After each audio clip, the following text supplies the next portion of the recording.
कुलश्रेष्ठ आपका हार्दिक स्वागत करती हूँ। आज मैं उपस्थित हुई हूँ आपको बताने के लिए रेबीज़ के बारे में। जी हाँ दोस्तों, इसको आयुर्वेद में अलर्क विष नाम से जाना जाता है और आज मैं डिस्कस करूँगी आपसे इसके लक्षण, साध्यता तथा चिकित्सा के बारे में।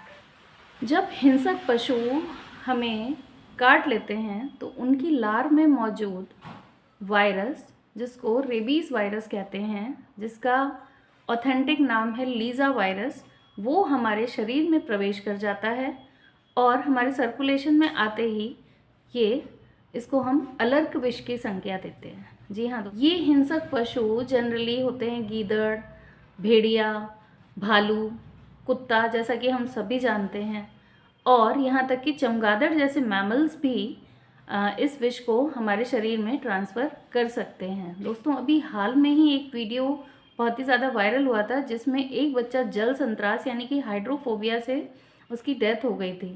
तो ऐसा उसके पेरेंट्स ने बताया कि इसको किसी जानवर ने नहीं काटा, बट उसने क्या किया था, पेड़ पे लगा झूठा फल खा लिया था। तो प्रोबेबिलिटी है या तो वो किसी इन्फेक्टेड मैमल ने, जैसे कि चमगादड़ ने उसको खाया हो और उसने वो इनटेक कर लिया हो, जिससे कि उसका सलाइवा उसके शरीर में एंटर कर गया।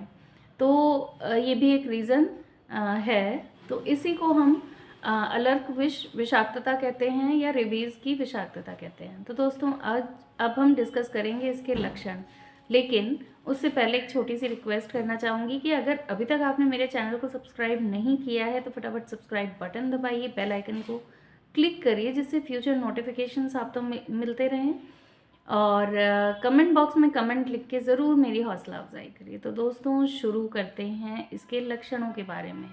जहाँ पे हिंसक पशु काटता है उस स्थान में, यानी कि जो दंश स्थान होता है, वहाँ पे सूनापन होता है, वहाँ से काला रक्त, काले रंग का जो ब्लड है वो निकलता है। अगर सार्वदैहिक लक्षण की यानी कि सिस्टमिक सिम्टम्स की बात करें तो हृदय में पीड़ा होती है, हेडेक यानी कि सर दर्द होता है, पूरी बॉडी में स्टिफनेस होती है, मरीज को फीवर आ सकता है, प्यास की अधिकता लग सकती है, संज्ञानाश यानी कि पेशेंट अनकॉन्शियस भी हो सकता है। दंश स्थान पर कंडू यानी कि खुजली, चुभन जैसा दर्द हो सकता है, पूरे शरीर में चकत्ते जैसे उभर सकते हैं और दंश स्थान का रंग भी चेंज हो सकता है।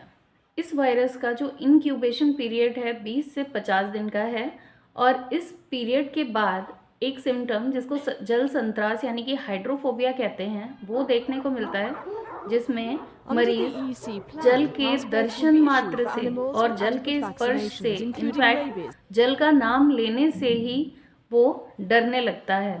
तो इसको कहते हैं जल संत्रास। और ये होने का कारण ये होता है कि मरीज़ के गले की मांसपेशियों में ऐंठन होने लगती है, जल का एक बूंद भी अगर उसके गले में चले जाती है, इसलिए वो जल से इतना ज़्यादा भयभीत होता है। ये जानते हैं इसके असाध्य लक्षणों के बारे में। आचार्य वाग्भट ने कहा है कि अगर रोगी पागल कुत्ते की समान चेष्टाएं करने लगता है, जैसे अलर्क विष से पीड़ित कुत्ते की भांति भौंकना, उसके समान चेष्टाएं करना, जल के नाम से और दर्शन मात्र से डरने लगे, तो आप समझ जाइए ये मरीज या रोगी असाध्य है, इसका कोई इलाज नहीं है। एलोपैथिक ट्रीटमेंट की हम चर्चा करें तो सबसे पहले दूषित रक्त को निकाल दिया जाता है और उसको पोटेशियम परमैंगनेट सॉल्यूशन से भर दिया जाता है। इससे पहले किसी सोप या एंटीसेप्टिक सॉल्यूशन से उसको वॉश किया जाता है और उसके बाद दंश स्थान को डेली स्पिरिट से उसकी सफाई करके उसमें बीटाडीन से उसको हमें डेली बैंडेजिंग या ड्रेसिंग करनी रहती है। टीटी की वैक्सीनेशन करवानी पड़ती है, इंट्रामस्कुलर इंजेक्शन लगवाना पड़ता है, एनाल्जेसिक्स और एंटीबायोटिक्स जिससे कि सुप्रा इन्फेक्शन नहीं हो उसको मरीज़ को हमें देना रहता है। एंटी रेबीज़ वैक्सीनेशन भी 3 तरीके की होती हैं। इसमें सबसे पहले एंटी रेबीज़ वैक्सीन जो इंट्रापेरिटोनियल लगती है 14 दिन के लिए 4 ml की क्वांटिटी में। दूसरी जो वैक्सीन होती है human diploid cell strain vaccine, और जो तीसरी होती है प्यूरिफाइड चिक एम्ब्रियो सेल वैक्सीन होती है, जिसको लगाने की जो विधि है वो 1 ml की मात्रा में लगती है 1st day, 3rd day, 7th day, 14th day, 30th day और 90th डे। आइए जानते हैं हमारा आयुर्वेद क्या कहता है। आयुर्वेद कहता है कि दंश स्थान से जो दूषित रक्त है उसको पहले हमें अच्छे से कंप्रेस करके निकाल देना है। उसके बाद गर्म घी से हमें दंश स्थान को दहन कर्म करने के बाद अलर्क विषनाशक लेप का उसको दंश स्थान पे अप्लाई करना है। आयुर्वेद में 100 साल पुराने घी की पुराण घृत संज्ञा दी है और इस घृत को हमें रोगी को पिलाना है। इस स्थान पर लहसुन, मिर्च, पिपली, त्रिफला चूर्ण मिला के और जल में लेप की तरह बना के उसको दंश स्थान पे लगाना चाहिए। केले लहसुन को सिरके में पीस के भी लेप की तरह इस्तेमाल कर सकते हैं। प्याज के रस को शहद के साथ प्रयोग कर सकते हैं। चिला, शुद्ध तेलिया विष और शुद्ध सुहागा तीनों को बराबर मात्रा में लेना है।